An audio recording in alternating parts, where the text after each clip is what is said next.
Hello, everyone. This is Bill Waldman here, and we are with Keller Real Estate, and this is the William Waldman team. I have Rich Sparling here on my right. Hello. And Lucas DeBarros on my left.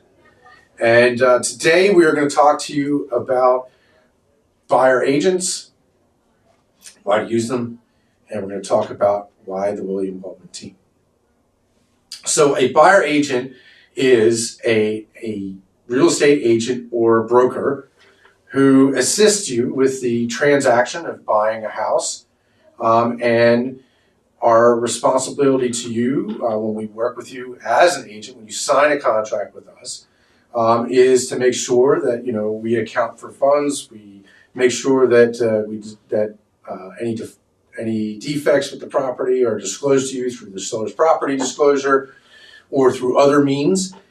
We also act as a fiduciary to you in the fact that we represent you through the real estate transaction and your interest, and also make sure that the transaction goes through and gets to settlement.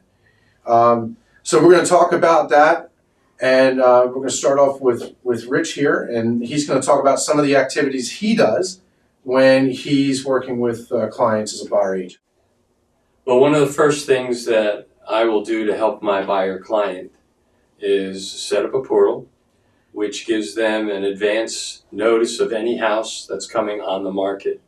So as soon as it's listed on the MLS, my clients get an email letting them know that that property, if it meets their criteria, is going to be available. And that's one of the first things that I do to help to make sure that they get the jump on the market. Okay.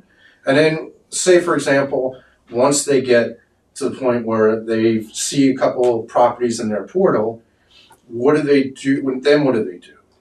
Well, and then they would respond to me. Of course, I always make sure I'm proactive, and I get a copy on that email, so I know that what's come up, and I'll look at it myself, make sure that they saw the properties, and then if it's something that they're interested in, then we'll set up an appointment for them to go see it. Perfect. So once we go out and we see properties, how many properties will you take them out to see? As many as they want. I really will. I genuinely will. If you want to see a bunch, we'll go see a bunch. If it's 2 hours away, I've driven more than that. So if it's a property that you want to see, as a buyer's agent, I'll make sure that you get there to look at it. Okay. So say if it's one of those things where, okay, they find one, right? And then they decide that they like it. What do you do next? So the next step then is to go through the process of getting their information as far as how much they want to offer, what their down payment is going to be, although that's more related to the mortgage company. But it does help knowing that when I'm going to be presenting the offer, what their deposit is going to be, what their contingencies are, how many of the inspections they're going to want, if they're going to waive the inspections or not. We talk through all of those different aspects, and then I also advise them as to what could make their offer better. Sure. I don't make suggestions, but I do let them know that offering to do this and offering to do that are good ways to make their offer stronger and might be the difference in their offer being accepted. Okay. All right. Great. So, so we get through, we make the offer, all that kind of fun stuff.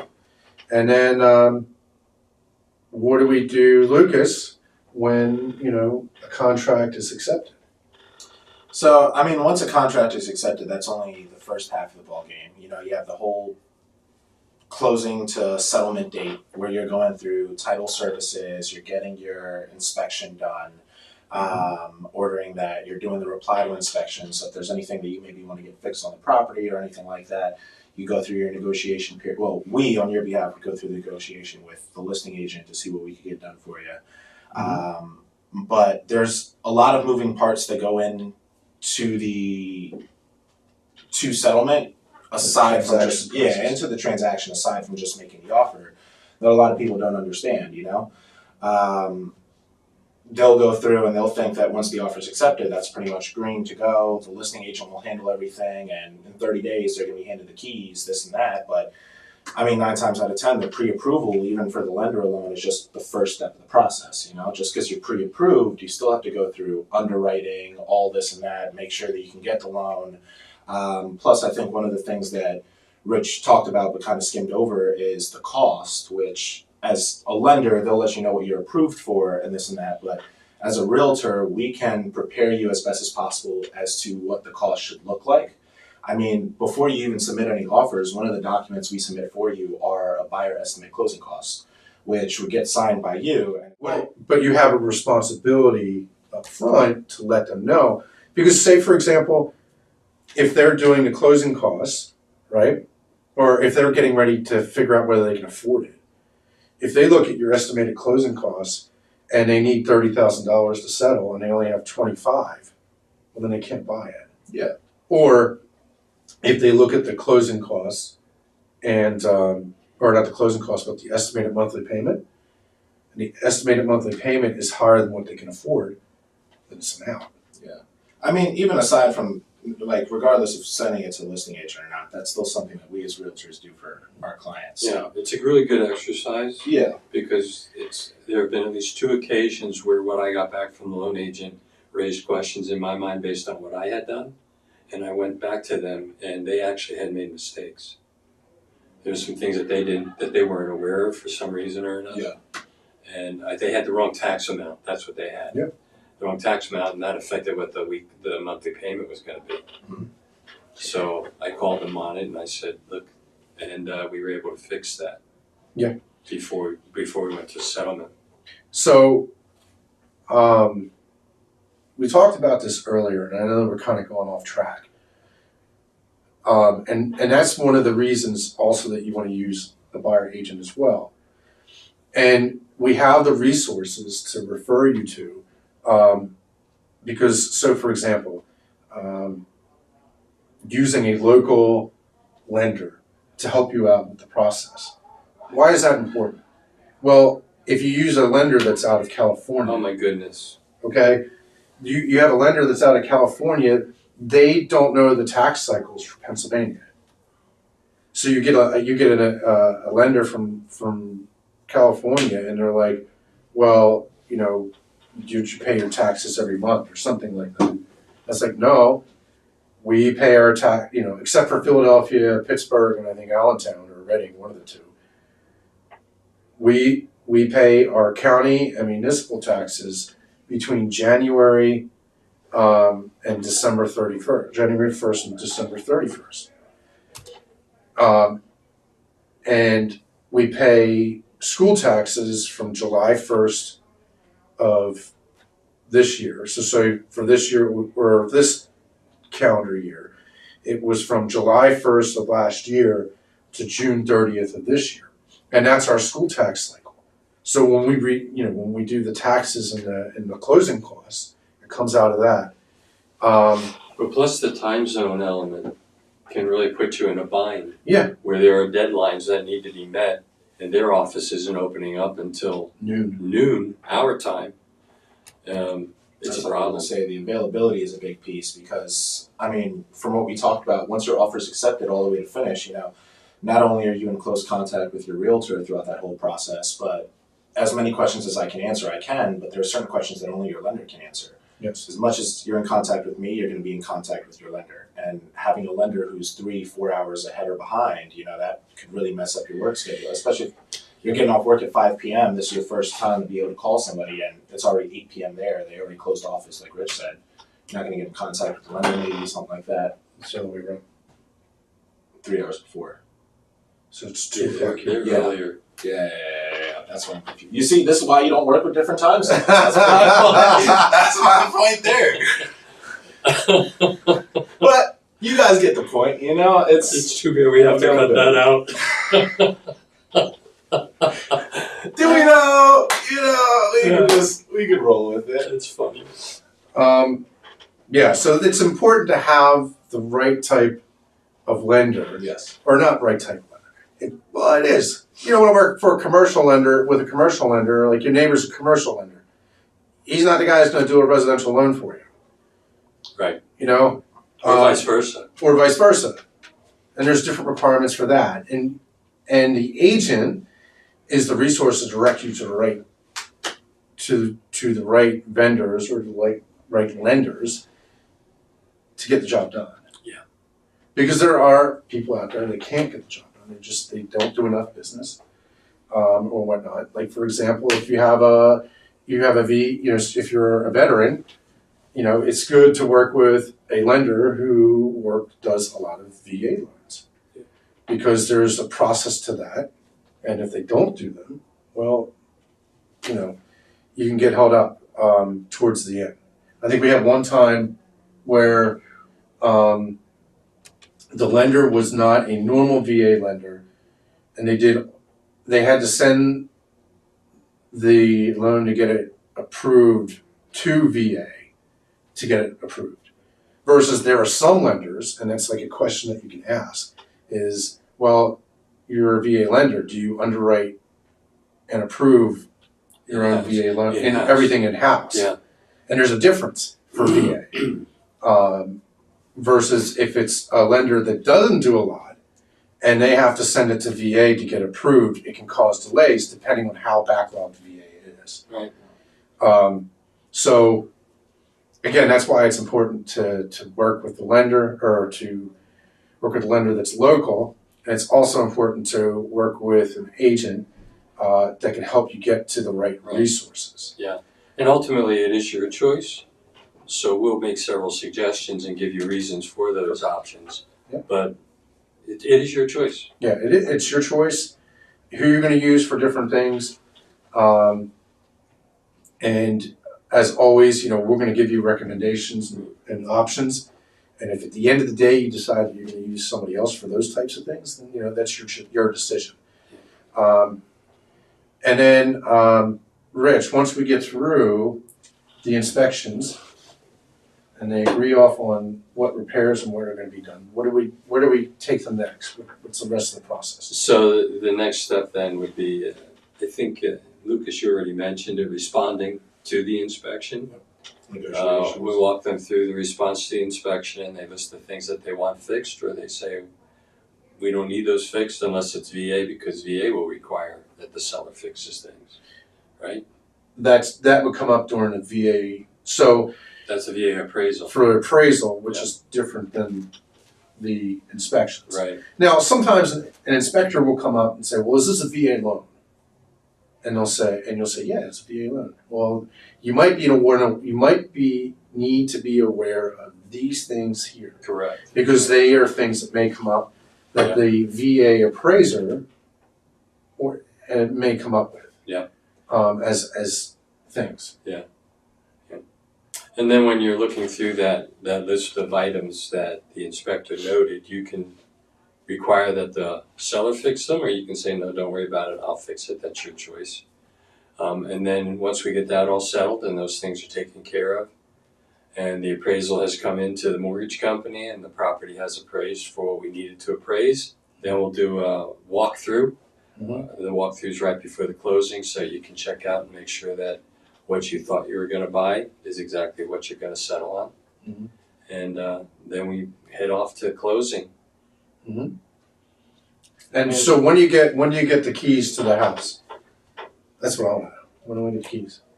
At closing. Yeah, Exact exactly. settlement. Yeah. But I was going to say, even before we get to settlement, there's still other things that we do for our client. Like, we have a whole checklist of making sure our clients are getting their utilities set up in time and stuff like that. So it's like all those little things that you may, not saying you will, but you may forget about throughout the home buying process because of all the other big things that are popping up. We as your realtors are there to remind you of. Yeah. So I think that's a big piece of it, Yeah, it is. It is. Because you don't want to get in the house and the next day the power's off and No. you got to wait 2 weeks to get the power put on. Yeah. And that's one of the Can't take a things hot shower, can't take that we always ask from the seller is a list of their utility companies. So that way the connection is easier. So that's, those are some of the things that we do as buyer agents. And as a team here at the William-Waldman team, we have certain practices that we do which make us a little bit different. and make us different from other agents and brokers that are out there. Yeah. And for me, like one of the things that I do when I go out is I make sure I have a paperwork that shows you what the detailed listing of the house is. It gives you the seller's disclosure. It also gives you your costs. So for me, when I'm going to take you out there, or actually even before I take you out to see a house, I'm going to ask you and say, how much do you want to spend a month? Because I can take you out. That's a good question. I take you out to show a bunch of houses and stuff like that, and I take you through a house, and you're like, oh, this is great. And then we go to write the offer, and it's $1,000 more that you want to spend a month. Yeah. And you're like, Bill, what are you doing?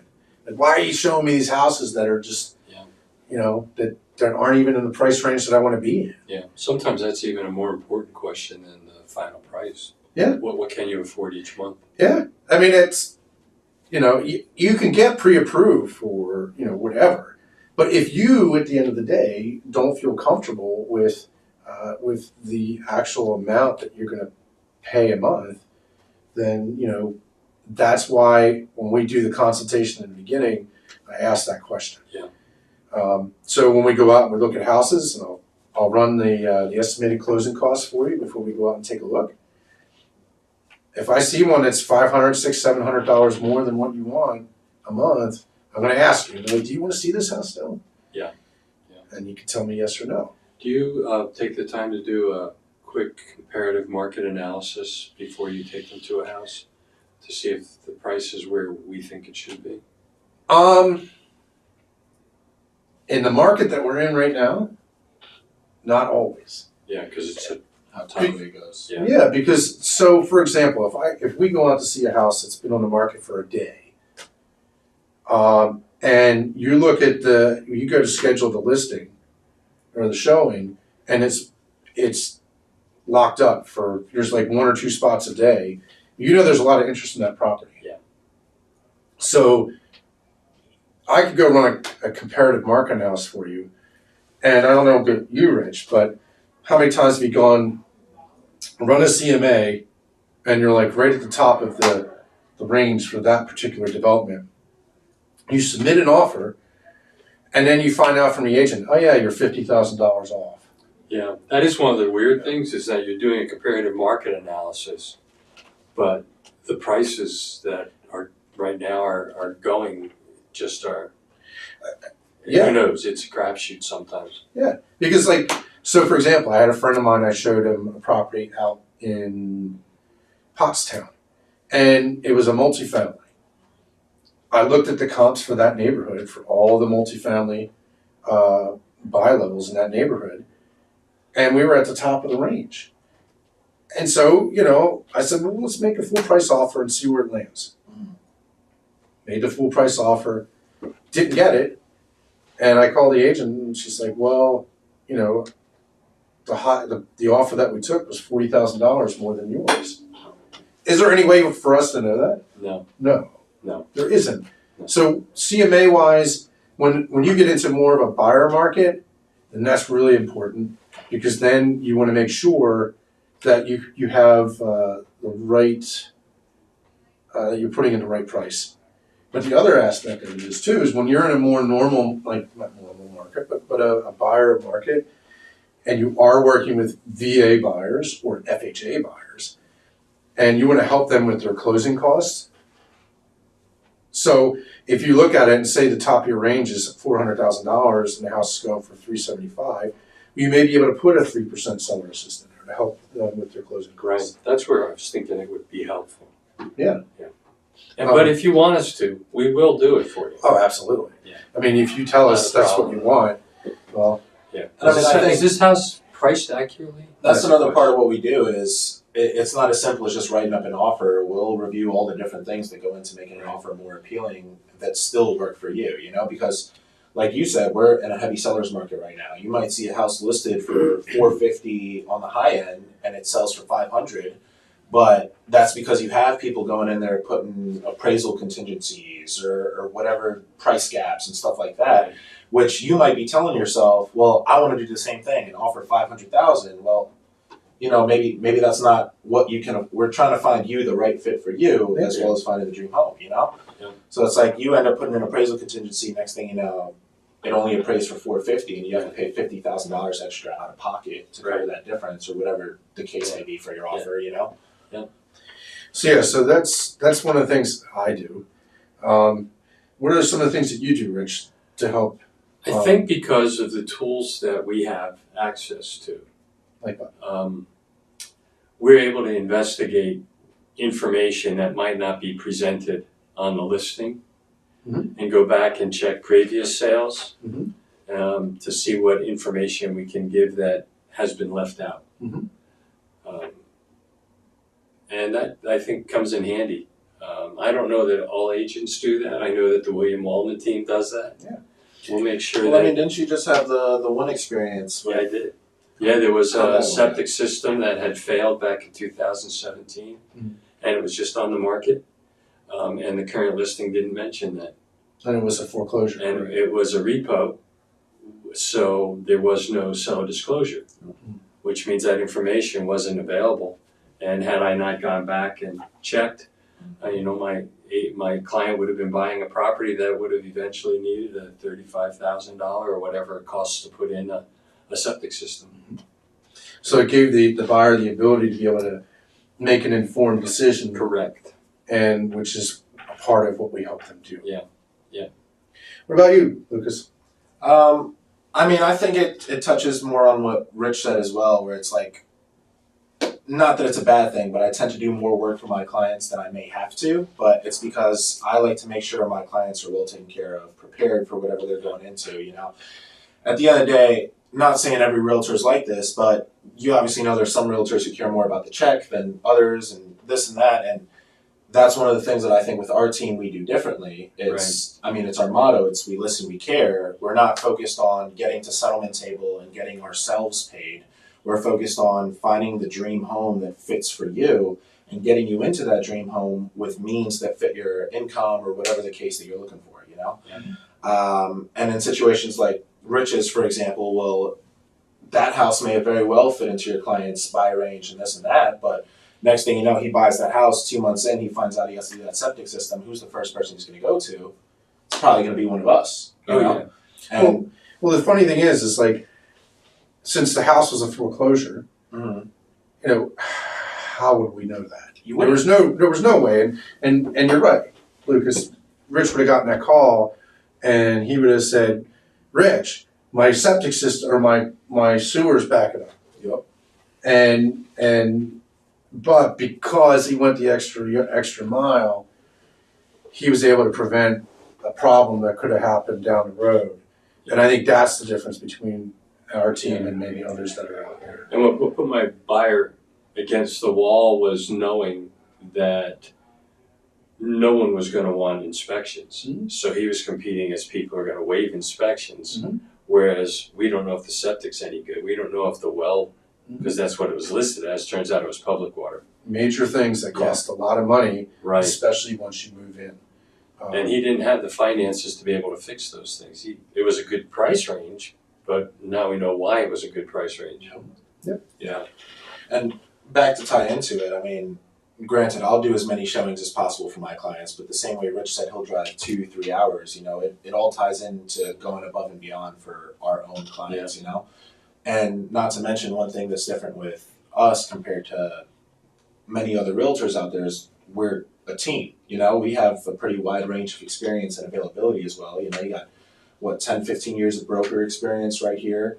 You got another 5 years of experience right there. You got me who just started last year, but with your guys' knowledge, I've really been able to speed track my knowledge built to be able to relate to my client base, not to mention the availability piece. Obviously you guys are a lot busier in this industry, being this much farther into it. So it's nice to have someone to be able to lean on and be like, hey, Lucas, can you show my client this property? He really wants to see it. It's a last minute showing, but the property might be sold by next day. I can't make it out there. Yeah. Well, as a team, we're there for each other and our clients, Right.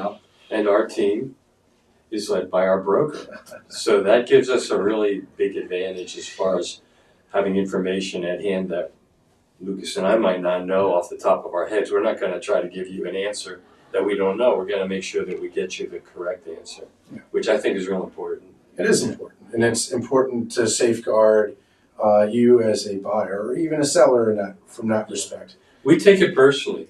We stay in touch with our clients. I know I just had a client that I was able to help sell a house 5 years ago. They're having a baby.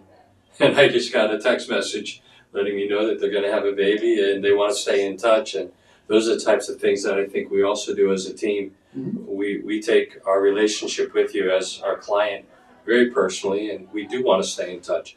Bill, you've stayed in touch with some of your clients from a long time ago. Well, yeah, so a lot of my business comes from repeat clients and people continuing to work with me because they had a good experience the last time they either bought or they sold. Right. And one client I was telling you about in Pottstown, I mean, he's sold four houses with me already. Right. So, and he's continuing to use me. So I think that's also the aspect as well. You also have a Spanish speaker. I know I don't look Hispanic, but I am fluent in Spanish, having been a missionary in the Dominican Republic. Lucas speaks Portuguese and also Spanish. Not as fluent as you, but Yeah, I pick it up because we can work on that. Yeah. But I mean, But those are things that our team brings that a lot of teams don't have. Correct. to tie it all in, you know, it's exactly like you guys said, that long-term relationship. As realtors, we're not looking at it as a transaction that's leading for 2 to 3 months. You know, we're looking at it as a long-term relationship that we're building over years, you know? Mm-hmm. Home anniversaries, birthdays, baby showers. Like, as realtors, we literally want to be there for all those to help support our clients, whether they're purchasing a home in the future, whether they've already purchased one in the past, or regardless what the scenario is, we're not looking at it for a dollar amount. Yeah. You know? Yeah. And that's great. Yeah. Exactly, and that's why you should use us. Yeah. Test us. Yes. We've just made some claims. Yeah. Test us. Give us a call, and we can help you out with your next home purchase. And we look forward to seeing you on the next showing, as far as next podcast. And have a great day. have a good one, guys. See you.